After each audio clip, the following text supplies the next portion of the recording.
What's up, guys? Welcome back to Shantae's video. We're going to be working on this guy right here. This is the other piece of billet that I made last week where I made the Nakiri, and I've already ground the face off. You can kind of see the pattern coming out right there. It's a rough 220 grit. I'm going to put in some acid and show you what the pattern looks like. What I'm planning to do is I'm going to cut this in probably right here, and then take this and cut it into 4 pieces. They're going to be pretty small, but I'll manage. And I'm going to restack it, 4-way it, and forge it into another bar. That way we can cut it down and tile it, so we can bring this pattern to the outside of the bar. So first things first, let's dip it in some acid just to get a better look. What I'm pouring here is ferric chloride. It's the etchant that we use to bring out the different contrasts in the steels. Here you can see the pattern. Just little white spots. It's probably just from dirt that was on there.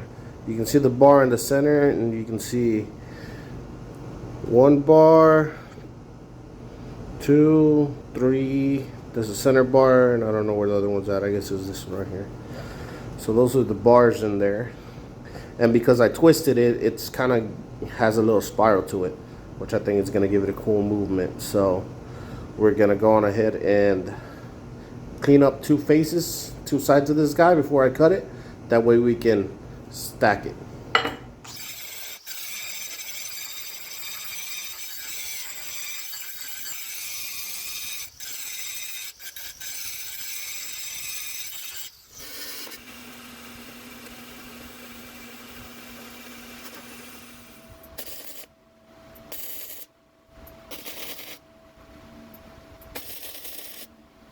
As you can see here, my billet is quite tiny. It's probably about 1.5 inches tall. I don't remember off the top of my head, but I'm going in and fluxing as much as I can because my pieces are pretty uneven. I did a crappy job straightening them out.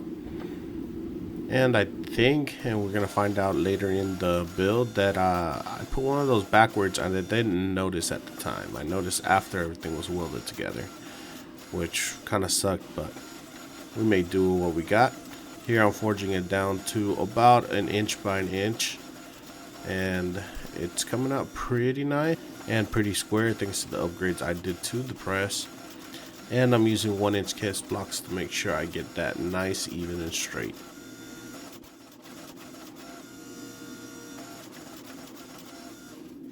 Here there's a change in the lighting of the video. I apologize for that. That's because I normally set my camera into a darker shade, and sometimes I forget. I feel like that darker shade makes it look better. As you can see right there, it kind of gives a better contrast versus all that light. And here I'm using my straightening dies to give us a nice even thickness throughout the billet. Next I'm gonna surface grind it. That way we get nice clean sides. That way we can mark where we're going to be cutting for our tiling process. So our surface ground the piece is looking pretty good, but we got some major delabs. I'm not sure how far they go in, but my initial pieces were not all that square, as you noticed whenever I was putting it together, but who knows how deep they are. So I'm going to cut the front edge off to see what it's looking like on the inside.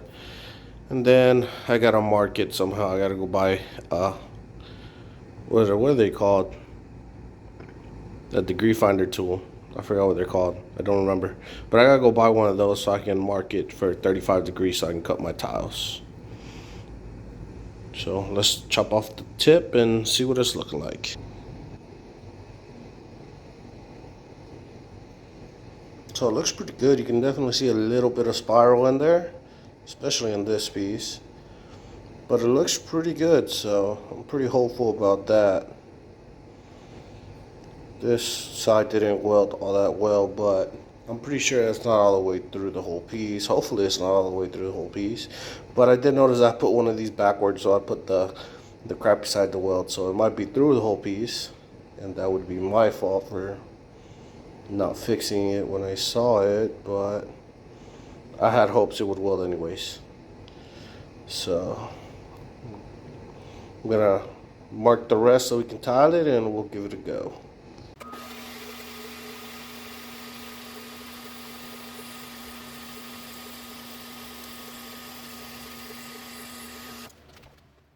Alright, so I have all the pieces here. I've already cut them, and I've ground the faces that are going to be forge welded together. This is the end piece. The pattern is still on the face, but I'm going to forge weld it to it anyways, and I'll be using this part from here back as my tang for my knife, and it'll help hold it together. So I've cut all the pieces at about 45 degrees, and you can see that pattern in there at the right angle. See the different stuff in there, and I have these little cracks from when I forge welded. It didn't forge weld pretty well, but I'm not too worried about that. Hopefully they'll forge weld whenever I forge weld all this together. And I'm gonna be welding it onto this plate of steel. It's gonna be a sacrificial plate of steel, and I'm gonna weld it just to hold everything together. Normally when you're doing this, I have seen that they weld one on top, one on the bottom, and to get an airtight weld. I don't want an airtight weld because I do have like the D-lams in there. I'm just showing this piece off, but you know, in there I do have those D-lams, so I do want flux to get in there. So I'm just gonna put the piece at the bottom, and hopefully that'll help everything stay straight. And once I press it, these guys will press and weld straight, and I should have a nice solid billet and enough to make a nice little knife. So I'm gonna weld it up and get ready for the forge.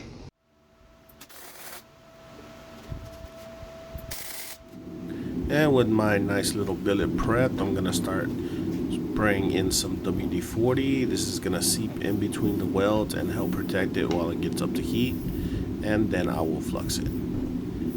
Here it's up to heat, and I'm just gonna do a lot of flux because I have to make sure these seams and all the crap I have in there welds properly. A lot of people say that you shouldn't use too much flux because it damages your forge, but I like to use the flux because it ensures a better weld. I do need to make a new forge here in the near future, so if you're interested in that, let me know in the comments down below, and I'll make a video on it for you guys to watch. If not, I'll just do it on my free time.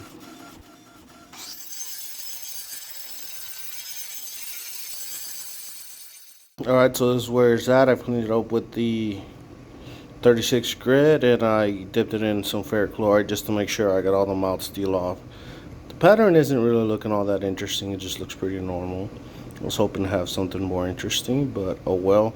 This is really just practicing on tiling and all that stuff because I have a really cool Mosaic. Well, hopefully it looks cool that I've been working on aside from this, and yeah, I really don't want to mess that one up. This one I don't care particularly too much.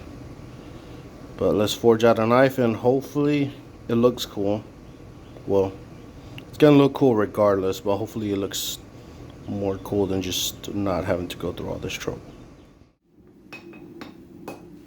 And here I'm forging in my tip, taking it nice and slow. I'm kind of afraid of busting in welds that are barely holding on, but I think we'll be okay.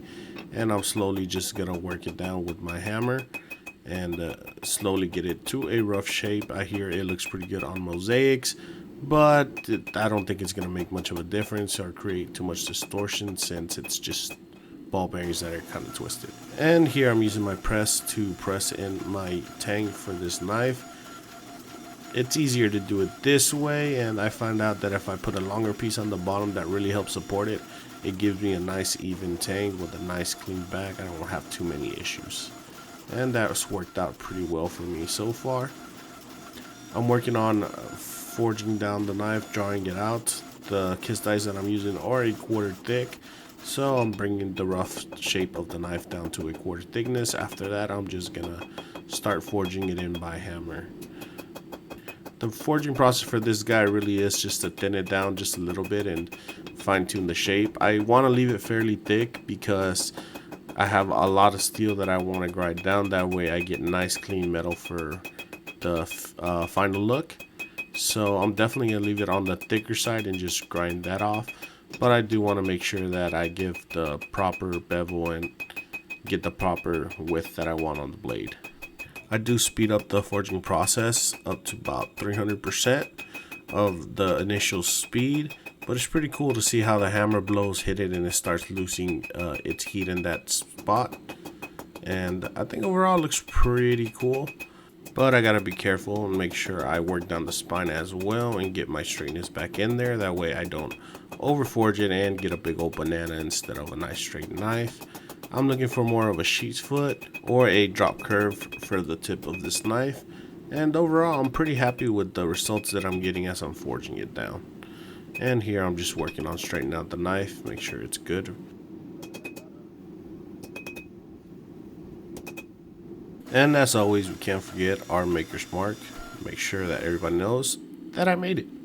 It's very important to always mark your knives. That way everybody knows that it is your work and nobody steals it or tries to take credit for it, even though somebody probably will. Regardless, this is the final shape and I'm very happy with it. And you can see that pattern coming in through very nicely. After a bath in muriatic acid off screen, I'm going to hit it with a very aggressive wire wheel to make sure that we get all our different kinds of oxides and on our scale off. That way we have a very nice forged finish at the end. If you want to do a forged finish, I don't do that on this knife, but I do it on the knives that I do for finish. Regardless, I like to get all that hard scale off. That way it doesn't take too much of a toll on my belts, and it makes the knife a lot easier to grind once you get all that really hard scale off. And I don't do this on many knives, but on this knife I'm doing a lot of prep ahead of time because the steel is a lot softer than once it's hardened. On some knives, just to make sure that they stay nice and straight, I do like to leave them without any kind of rough grinding. But for this guy, I did some rough grinding before I went into my heat treat.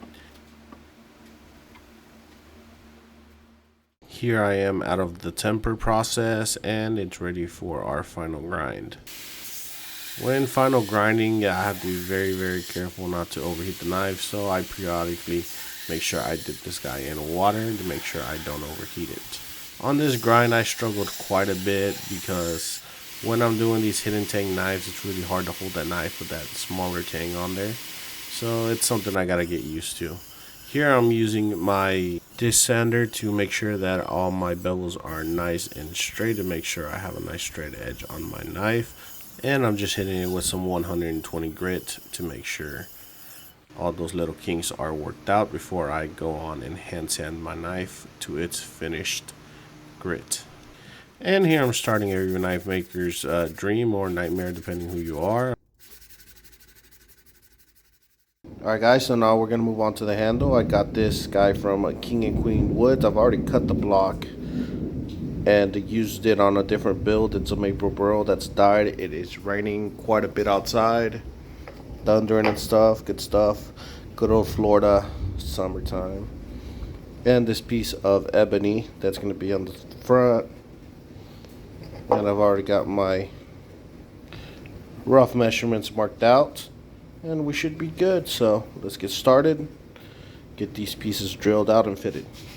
So if you watched my last video, you know that my drill press is out of commission right now. I still haven't fixed it. Hopefully I'll get it fixed in the near future.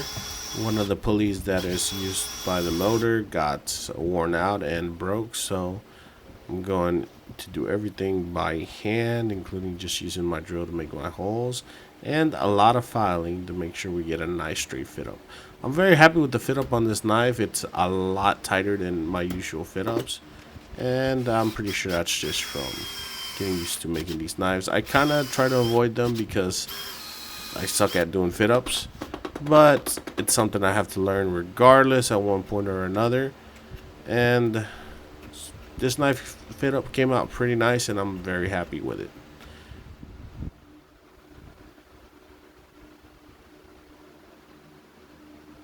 And we have our immaculate fit up, but with all great fit ups comes a couple of sacrifices. This is the first piece that I started with, and yeah, I cracked it. So the piece that's on here is actually the second one that I made that I had to do after I broke the first one and waited a little while to get over my depression. I got that second one fitted up, actually better than the first one, and it worked out pretty well. Here I am using some CA glue and some activator, and I'm putting it all together. And I cut out my little stencil on a cardboard, and we're trying this style of knife handle. I like it because it looks nice, but I really think I should have gone with something a lot more simple, because since this is such a small knife, it feels good in the handle, but you're never going to use the knife in that way. But regardless, it looks pretty cool. But in future builds, I'd probably just go with a simpler like wall style handle, or maybe just an oval straight handle for a small knife like this. And here's our standard procedure, just working down the angles, meeting up our lines, and trying to get it as even as possible. On this whole build, I struggled a little bit, mainly due with the fact that I'm using old worn out belts, because I ordered some new ones, but I did not order them in time. So they actually showed up the very next day after I struggled with this, and that's cool. I have new belts for my future works now, so hopefully I won't struggle as much in the future. And here I'm running over my edges, making sure that everything is nice and smooth and the contours fit well in the hand. Overall, I'm very happy with it. It looks really nice, and it holds really nice in the hand. The only real issue I have with it is it's kind of, I don't know, not right for this size of knife. I think if the knife was bigger, it'd probably work out better. And here is a look at our etched knife. It looks pretty good right now, but wait till the coffee etch. That coffee etch really does bring it up to a whole nother level. And here's where I'm going to ask you guys to like, comment, and subscribe if this video brings any value to you, or any of my other videos bring any value to you. If you're not subscribed, you should be sure to subscribe, and make sure you give me a comment down below. Tell me what you think about the knife, about the build, about the process, or to just complain about my voiceover, which I get a couple of those every video. Regardless, I still appreciate you watching and commenting, and I love you regardless. I wouldn't be able to do this kind of work without your guys' support. So as always, I appreciate you. And here is my cut test on a piece of paper, and it cuts pretty good. I'm pretty sure it could cut food as it cuts through this paper. And overall, it's a great knife. I love the handle. The handle on this guy looks sick, and it does very well in pairing with the Damascus in the blade. It has tons of movement and tons of spotting, just like the ball bearings do. And even though it doesn't really look like I tiled it, but if you look really close, you can see the seams. Overall, it's pretty good, and it's helped me learn a lot for tiling in the future, so I'm now moving in more confidently to future builds.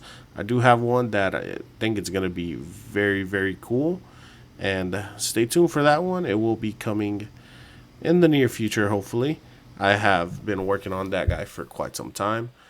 But as always, guys, thank you very much for watching. I appreciate you guys, and I would not be able to do this without you guys' support. So I really appreciate that, and I will catch you guys in the next one. Peace.